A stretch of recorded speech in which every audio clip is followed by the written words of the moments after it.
5ই অগাস্টের পূর্ববর্তী সময়ে বিএনপির প্রত্যেকটা কার্যক্রমকে হত্যাযোগ্য কার্যক্রম হিসেবে সম্মতি উৎপাদন করেছে মিডিয়া। আমরা কক্সবাজার গিয়েছি, সেখানে মিডিয়া ফ্রেমিং করে উপাত্ত তথ্য উপাত্ত সহ একদম লাইভে প্রচার করা হয়েছে আমরা হাসের সাথে মিটিং করে ফেলেছি, লাউঞ্জে দেখা হয়েছে, অথচ হাস হচ্ছে ওয়াশিংটনে। মানুষ এনসিপি থেকে অনেক বেশি প্রত্যাশা করেছে। প্রত্যাশার যে মাত্রাটা সেটা ছিল আকাশচুম্বী। কারণ ক্রিয়াশীল যে রাজনৈতিক দলগুলো রয়েছে সেই রাজনৈতিক দলগুলোর যেই গতানুগতিক রাজনৈতিক সংস্কৃতি সেটি মানুষকে ইতিহাসের স্তরে স্তরে মানুষকে হতাশ করেছে। সেই জায়গা থেকে এনসিপির কাছে নতুনত্ব প্রত্যাশা করেছে। আমরা এনসিপি যদি আমাদের কার্যক্রমগুলো দেখি, একটা রাজনৈতিক দল যদি দাঁড়াতে চায় 3টা বিষয়ের সাথে প্রচলিত রয়েছে, 3টা বিষয়ের সাথে তার কম্প্রোমাইজ করতে হয়। 1 নম্বর বিষয় এক্সিস্টিং মিডিয়া, 2 নম্বর বিষয় ব্যুরোক্রেসি, 3 নম্বর বিষয় ওই স্টেটের মিলিটারি। আমরা দেখেছি ক্রিয়াশীল যে রাজনৈতিক দলগুলো রয়েছে 2009 পরবর্তী সময়ে কিভাবে বিএনপিকে, জামাতে ইসলামকে কিভাবে এই মিডিয়া, এই ব্যুরোক্রেসি এবং মিলিটারি তাদের মৃত্যুর বৈধতা উৎপাদন করেছে। আমরা দেখেছি কিভাবে তাদেরকে রাজনৈতিকভাবে তাদেরকে নির্যাতন এবং নিপীড়নের মধ্য দিয়ে তাদের প্রত্যেকটি হত্যার কিভাবে বৈধতা উৎপাদন করেছে।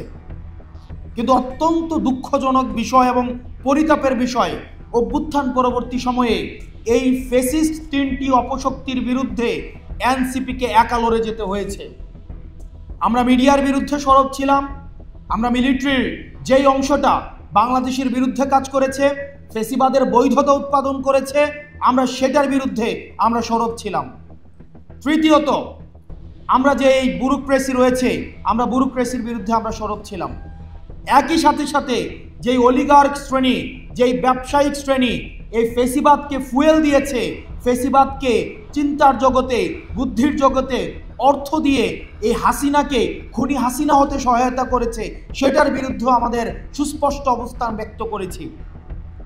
কিন্তু অত্যন্ত দুঃখজনক বিষয়, এই জায়গাগুলোতে বাংলাদেশ জাতীয়তাবাদী দল বিএনপি এবং জামাতে ইসলামী সহ ফ্যাসিবাদ বিরোধী যে রাজনৈতিক দলগুলো রয়েছে সেই রাজনৈতিক দলগুলোর কাছ থেকে আমাদের প্রত্যাশা ছিল অনেক বেশি। 5ই অগস্ট পরবর্তীতে যেই ফাইটটি হয়েছে এই ফ্যাসিবাদী কাঠামোর বিরুদ্ধে, এই কাঠামোর বিরুদ্ধে অনেকটা এনসিপিকে একাই লড়ে যেতে হয়েছে। আমরা মিলিটারির চোখে চোখ রেখে কথা বলেছি, আমরা বসুন্ধরা গ্রুপের চোখে চোখ রেখে কথা বলেছি। এনসিপির রাজনীতি, আমাদের মিডিয়া প্রপাগান্ডা, এই যে চ্যানেল 1-এর একটা এখানে একজনকে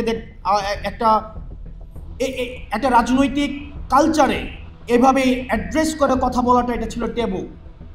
আপনি যদি দেখেন 5ই অগস্ট পূর্বের রাজনীতিতে এভাবে অ্যাড্রেস করে কথা বলাটা ছিল ট্যাবু, কিন্তু আমরা রাজনৈতিক সংস্কৃতিতে আমরা সত্য এবং মিথ্যা প্রচলিত রয়েছে।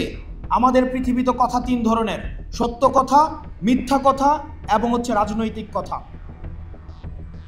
আমরা সত্য এবং মিথ্যার মাঝখানে যে গ্রে লাইন, এনসিপি সেই গ্রে লাইনে অবস্থান করেনি। আমরা সত্যকে সত্য বলেছি, মিথ্যাকে মিথ্যা বলেছি। আমরা দেখেছি মিডিয়া ট্রায়ালের মধ্য দিয়ে এনসিপির নেতাকর্মীদেরকে কিভাবে চরিত্র হনন করা হয়েছে।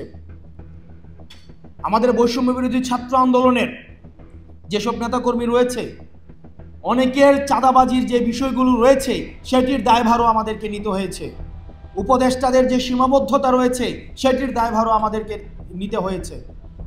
আমরা দেখেছি আমরা 5ই অগাস্টে আমরা কক্সবাজার গিয়েছি, সেখানে মিডিয়া ফ্রেমিং করে উপাত্ত তথ্য উপাত্ত সহ একদম লাইভে প্রচার করা হয়েছে আমরা হাসের সাথে মিটিং করে ফেলেছি, লাউঞ্জে দেখা হয়েছে, অথচ হাস হচ্ছে ওয়াশিংটনে।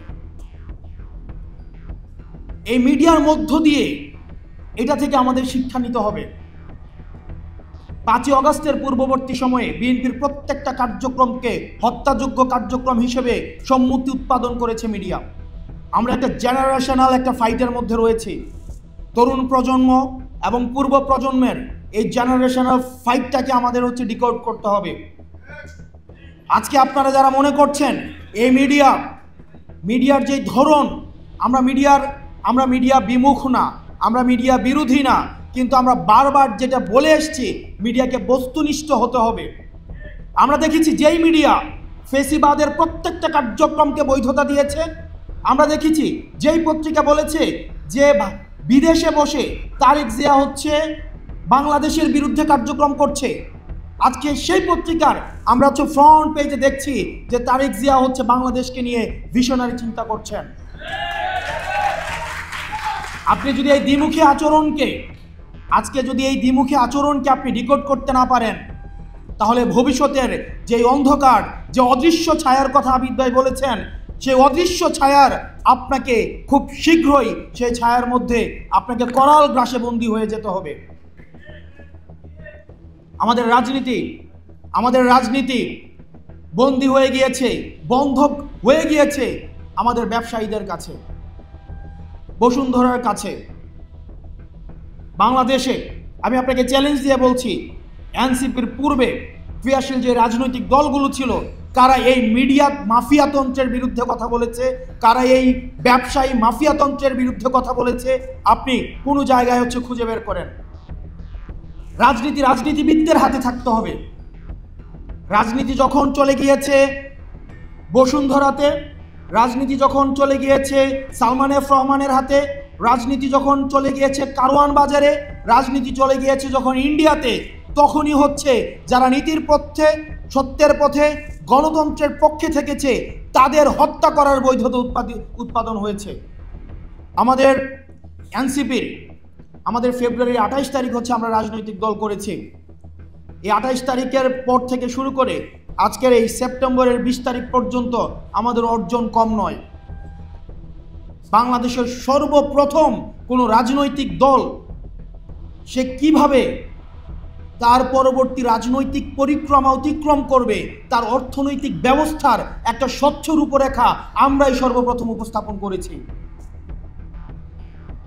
আমরা ক্রাউড ফান্ডিং পলিসিটা আমরা আপনাদের সামনে উপস্থাপন করেছি। আমরা অন্তত দেখিয়েছি যে এই ভিত্তিতে আমাদের পরবর্তী রাজনৈতিক পরিক্রমা আমাদের পরিচালিত হবে। দ্বিতীয়ত আমরা পলিটিক্যাল কালচারটা আমরা চেঞ্জ করতে পেরেছি। আমি দেখেছি কিছুদিন আগে জাতীয়তাবাদী দল বিএনপির স্ট্যান্ডিং কমিটির যারা মেম্বার রয়েছেন, তারাও পিকআপে উঠে পল্টনে হচ্ছে তাদের রাজনৈতিক কার্যক্রম পরিচালনা করেছে। এটা আমরা হচ্ছে একটা স্ট্যান্ডার্ড সেট করেছি, যার কারণে এটা ওনারা করেছেন। বা এই যে একটা আমাদের সৌহার্দ্যপূর্ণ রাজনৈতিক যে কালচারটা, ইয়েস, এই যে হয়তো আমরা আপনাদের থেকে অনুকরণ করেছি, এই যে কালচারটা আমরা করেছি, এই যে রিসিপ্রোকাল কালচারাল চেঞ্জটা হচ্ছে, এটা হচ্ছে আমাদের এনসিপি। আমরা অন্তত এটা ধারাবাহিকতা আমরা রক্ষা করতে পেরেছি। তৃতীয়ত, আমরা একমাত্র রাজনৈতিক দল আমরা জুলাইয়ে 64টা ডিস্ট্রিক্টে আমরা যাওয়ার চেষ্টা করেছি, মানুষের আশা আকাঙ্ক্ষা আমরা শোনার চেষ্টা করেছি। আমাদের সীমাবদ্ধতা রয়েছে, আমাদের সীমাবদ্ধতা নিয়ে আমরা পর্যালোচনা করি, আপনারা আমাদের সীমাবদ্ধতা ধরিয়ে দিবেন। আমরা যেহেতু তরুণ প্রজন্ম আছি, আমাদের সবচেয়ে শক্তির জায়গাটা আমরা ভুল স্বীকার করতে পারি, এবং এই ভুলটাকে স্বীকার করে পরবর্তীতে পরামর্শ অনুযায়ী পরবর্তী ভবিষ্যৎ পরিক্রমা সাজানোর মনস্তাত্ত্বিক যেই ফ্লেক্সিবিলিটি সেটা আমাদের রয়েছে। আপনারা যারা অভিজ্ঞ রয়েছেন, এখানে বিশ্ববিদ্যালয়ের শিক্ষক রয়েছেন, আপনারা যারা রাজনৈতিক একটা পথ চলার অভিজ্ঞতা রয়েছে, আপনারা আমাদেরকে পরামর্শ দিবেন। এখানে তরুণ প্রজন্মের আমাদের বয়সী আপনারা যারা আছেন, আমাদেরকে পরামর্শ দিবেন। আমরা আমাদের ভুল সংশোধন করে আমরা বাংলাদেশপন্থী রাজনীতিটা আমরা গড়ে তুলব সবাই একসাথে। আপনারা সবাই ভালো থাকবেন, সুস্থ থাকবেন। গণতন্ত্রের পক্ষে ইনসাফের পক্ষে, ন্যায্যতার পক্ষে আপনাদের সাথে কাঁধে কাঁধ মিলিয়ে আমরা এই বাংলাদেশপন্থী রাজনীতির পক্ষে আমরা লড়ে যাব। ইনকিলাব জিন্দাবাদ।